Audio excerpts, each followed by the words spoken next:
अभी मेरे सामने आएगा तो मैं नहीं जोड़ूंगा। उसने क्या किया था मेरे साथ अब आपको मैं वीडियो दिखाता हूँ। अबू को मेरे पास रहने दो ना। नहीं, क्यों? मेरे अब्बू आएंगे, मेरे पास आएंगे और आपके पास नहीं आएंगे। मैं आपको पुलिस के हवाले दूं। पुलिस के हवाले नहीं करना भाई। पुलिस के हवाले आएंगे। पुलिस के हवाले क्यों करोगे? मैंने क्या किया है? आप अब्बू को छुट्टी नहीं देते हो, इसलिए मैं आपको लिख के हवाले दूंगा। भाई आपको जब छुट्टी हो ना, आपको छुट्टी हो तो चले जाया करो भाई। मैंने ठीक है बोल दिया। आप अब्बू को छुट्टी नहीं देते हो। भाई अब्बू को छुट्टी है, अब्बू को बोलो काम पूरा करे चले जाए। नहीं जाते, नहीं जाने देते हो। भाई मैंने रोका आपको। नहीं जाओ, काम करो। आपको- अपना दिमाग की चाय नहीं बनाओ। दिमाग की दही कैसे बनेगी? दिमाग की दही नहीं बनती, दही तो दूध से बनती है। नाराज नहीं करो, मेरा बेटे को नाराज नहीं करो।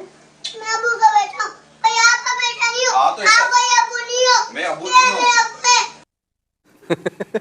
तो भाई बड़ी बड़ी पेशी हुई थी भैया, बड़ी पेशी हुई थी। उसके बाद मैं भी संभल गया। मैं कहा यार तुम सही मेरे घर में बिके झंडे का जुलूस निकलवाते हो।